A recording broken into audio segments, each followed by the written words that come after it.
அவர் எல்லாம் செஞ்சுட்டு இருக்கிறார். மீண்டும் செய்வார், ஜெயிப்பார், மீண்டும் எல்லாம் கொடுப்பார். வாழ்க வாழ்க வாழ்கவே திமுக, வாழ்கவே, ஜெயிக்கட்டும், வெல்லட்டும், திமுக ஜெயிக்கட்டும்.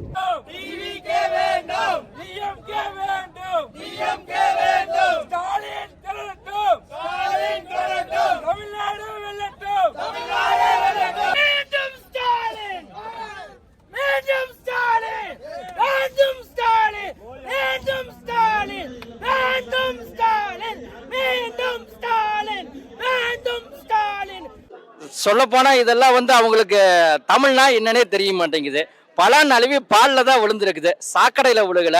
அவங்க தான் சாக்கடையோட இருக்கிறாங்க அப்படிங்கிற நினைச்சிட்டு அதே திங்கிங்ல அவங்க பேசிட்டு இருக்கிறாங்க.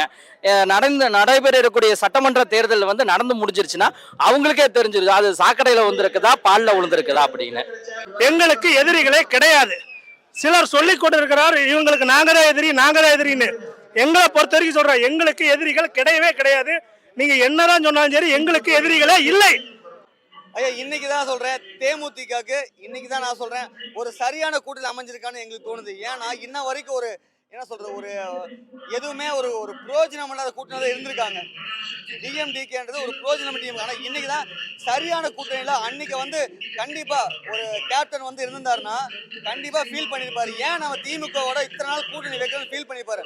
ஆனால் இன்னைக்கு அவருக்கே புரிஞ்சிருக்கோம், ஒரு நல்ல ஆட்சி நடக்குது, நல்ல திட்டங்களை இந்த தலைவர் ஸ்டாலின் உருவாக்கிட்டு இருக்காரு. எல்லாத்துக்குமே மக்களுக்கு பயன்படுற மாதிரி ஒரு மாணவர்களுக்காகட்டும், ஒரு மகளிருக்காகட்டும், ஒரு நம்மள மாதிரி இளைஞர்களுக்கு எல்லாத்துக்கும் அவர் தான் நிறைய திட்டங்களை கொண்டு வந்துட்டு இருக்காரு. அதுக்காக கண்டிப்பா சொல்றேன், தேமுதிக இங்க இணைஞ்சது எங்களுக்கு பெரிய மகிழ்ச்சியா இருக்குது. நாங்க ஒரு நல்ல சப்போர்ட்டிவா இருப்போம். அவங்களுக்கு என்ன தொகுதி பங்குடி இருக்கோ அதை நாங்க கொடுக்க தயாரா இருக்கோம். அது எங்க தலைவர் ஸ்டாலினும் உதயநிதியும் ரெடியா இருக்காப்ல.